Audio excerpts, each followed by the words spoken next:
નમસ્કાર મિત્રો, મહાદેવ એજ્યુકેશન ચેનલમાં આપ સૌનું હાર્દિક સ્વાગત છે.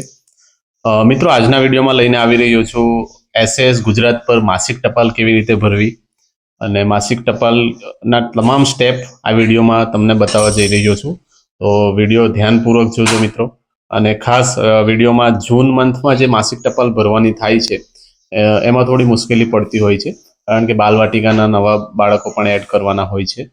એટલા માટે ખાસ જૂન મહિનાની માસિક ટપાલ કેવી રીતે ભરવી એનું સંપૂર્ણ માર્ગદર્શન આ વિડીયોમાં આપવામાં આવશે.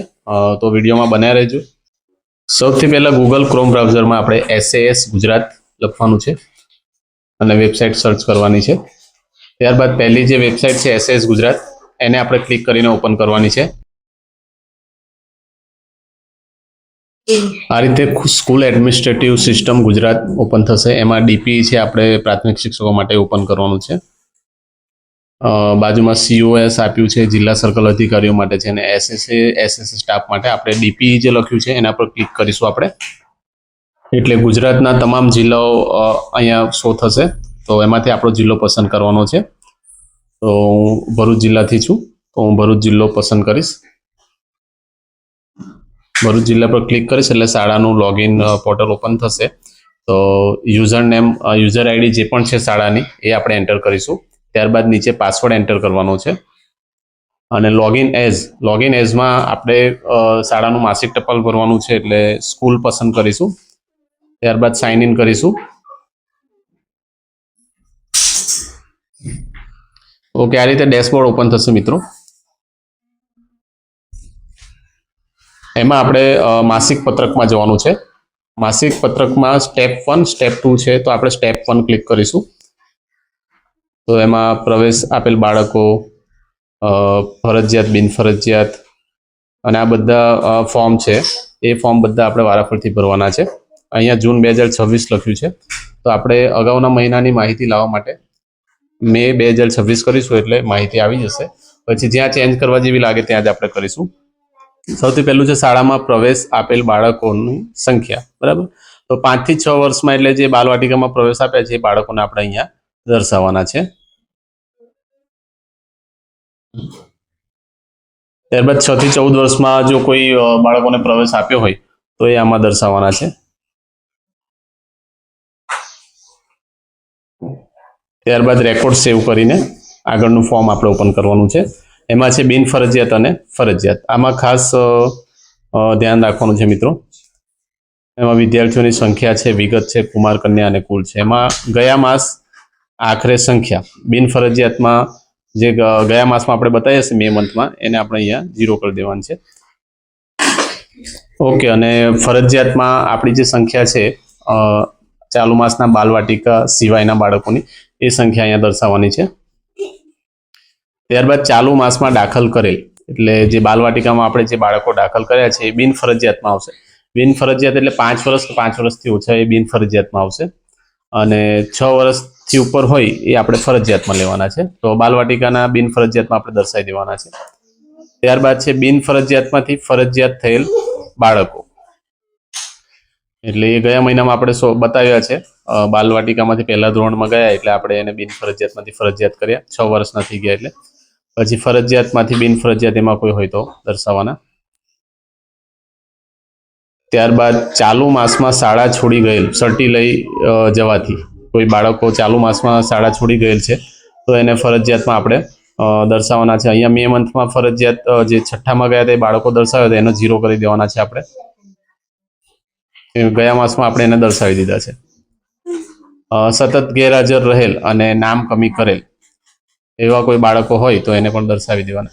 માસની આખરે રહેલ સંખ્યા, તો બિનફરજિયાત જે છે એમાં બાલવાટિકાના બાળકોની સંખ્યા આવશે જે આ માસમાં આપણે દાખલ કર્યા છે તે, એ ચેક કરી લેવા. અને ફરજિયાતમાં આપણા જે રેગ્યુલર વિદ્યાર્થીઓ છે તે, એ બંનેનું ટોટલ થઈને આપણી શાળાની બાલવાટિકાથી 5મા ધોરણની સંખ્યા મેચ થવી જોઈએ. પછી ત્યારબાદ સેવ કરી દેવાનું છે આપણે. ઓકે, હવે ધોરણ 1ની વિગત ભરીશું આપણે. તો ચાલુ વર્ષે ધોરણ 1નું નામાંકનમાં જે સંખ્યા આવે એ સંખ્યા આપણે કુમાર કન્યાની એન્ટર કરવાની છે. ત્યારબાદ છે તે પૈકી ધોરણ 1માં આપેલ નવીન પ્રવેશ, એ પણ સેમ જ આવશે.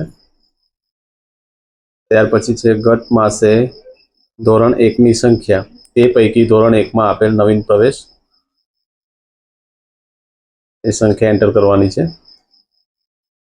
ત્યારબાદ છે ધોરણ 1માં રિપીટર્સની સંખ્યા,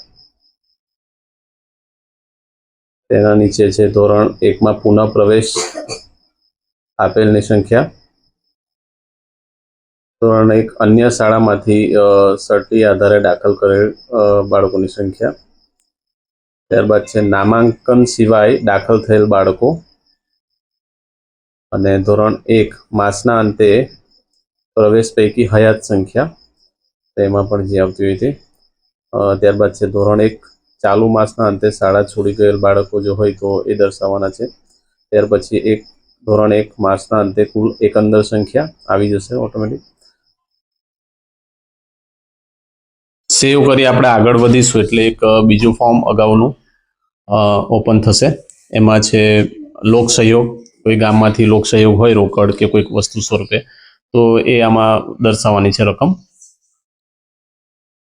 ત્યારબાદ છે રજાની વિગત, તો કેટલા રવિવાર છે જૂન મંથમાં, તહેવાર કેટલા છે એ લખી દેવાના છે આપણે. જે મહિનાની માસિક ટપાલ ભરતા એ મહિનાના દિવસો પ્રમાણે આપણે લખવાનું છે. તાલીમ જો હોય તો તાલીમ, અને કાર્ય દિવસ કામના દિવસો કેટલા છે એ લખીને આ 4/4નો જે મેચ છે એ મહિનાના દિવસો આપણા થવા જોઈએ, 30 કે 31 જે મહિનો હોય એ દિવસો મળવા જોઈએ. ત્યારબાદ સેવ કરી આગળ વધીશું. સામી કોઈ આવતા હોય આપણે ત્યાં તો એને ટીક માર્ક કરીને એ સેવ કરવાનું છે. એટલે અહીંયા તમારું પ્રથમ સ્ટેપ તમારું સેવ થશે. એટલે સ્ટેપ 1 જે છે માસિક પત્રકનું એ અહીંયા તમારું સેવ થઈ ગયું છે. બરાબર, અહીંયા આપણું બતાવે છે ગ્રીન અક્ષરમાં સક્સેસ માસ જૂન 2026, સ્ટેપ 1ની વિગતો સેવ કરેલ છે. હવે સ્ટેપ 2 એટલે સ્ટેપ 2માં જવાનું છે આપણે, એના પર ક્લિક કરીશું. ઓકે, અહીંયા પણ સેમ જૂન મંથ છે તો આપણે મે મહિનો લઈ લેવાનો છે, એટલે ગયા માસની સંખ્યા પ્રમાણે આવી જશે. હવે અહીંયા જાતિ પ્રમાણે બાલવાટિકાથી 5મા ધોરણની સંખ્યાઓ આપી છે, તો બાલવાટિકામાં આપણે ઉમેરવાના થશે અહીંયા. એટલે બાલવાટિકામાં જાતિ પ્રમાણે જે જાતિમાં બાળકો આવતા હોય તે પ્રમાણે આપણે અહીંયા સંખ્યા એન્ટર કરવાની છે. ત્યારબાદ ધોરણ 1 થી ધોરણ 5ની સંખ્યા જોઈ લેવાની છે, એકવાર ચેક કરી લેવાની છે કે બરાબર છે, કોઈ આંકડો મિસમેચ તો નથી ને, એ ટેલી કરવાનું છે આપણે. અને કુલ બાલવાટિકાથી 5મા ધોરણ સુધીની આપણી જે સંખ્યા છે એ સંખ્યા આપણે મેચ કરી લેવાની છે કે આ સંખ્યા બરાબર છે. જો એમાં કોઈ સુધારો કરવા જેવું લાગતું હોય તો અહીંયાથી આપણે સુધારો કરી શકીએ છીએ. ત્યારબાદ જમણી તરફ આપણે જઈશું એટલે સરાસરી જે આખા મહિનામાં હાજરી પૂરી હોય છે એના આધારે આપણે સરાસરી કાઢવાની હોય છે. તો એ સરાસરી જમણી તરફ સ્ક્રોલ કરીશું એટલે સરેરાશ હાજરી આપણે અહીંયા લખવાની છે, કુમાર, કન્યા અને કુલ. એ દરેક ધોરણ વાઇઝ અલગ આવશે, એટલે એ પ્રમાણે આપણે જે સરેરાશ હાજરી કાઢી હોય એ અહીંયા લખી દેવાની છે. અને કુલમાં ટોટલ ઓટોમેટિક થશે, આપણે ખાલી કુમાર કન્યા કરવાની છે. ધોરણ પ્રમાણે જે પણ હાજરી હોય સરેરાશ હાજરી એ અહીંયા આપણે એન્ટર કરવાની છે. હું ધોરણ પ્રમાણે અહીંયા એન્ટર કરું છું.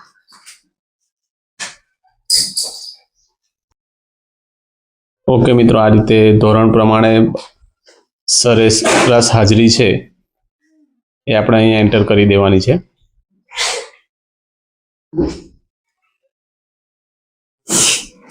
ત્યારબાદ આપણે બાજુમાં આવવાનું છે મધ્યાહન ભોજનના લાભાર્થી જે બાળકો છે, મધ્યાહન ભોજનનો જે લાભ લે છે બાળકોની સંખ્યા અહીંયા એ પણ ધોરણ પ્રમાણે અહીંયા આપણે એડ કરી દેવાની છે.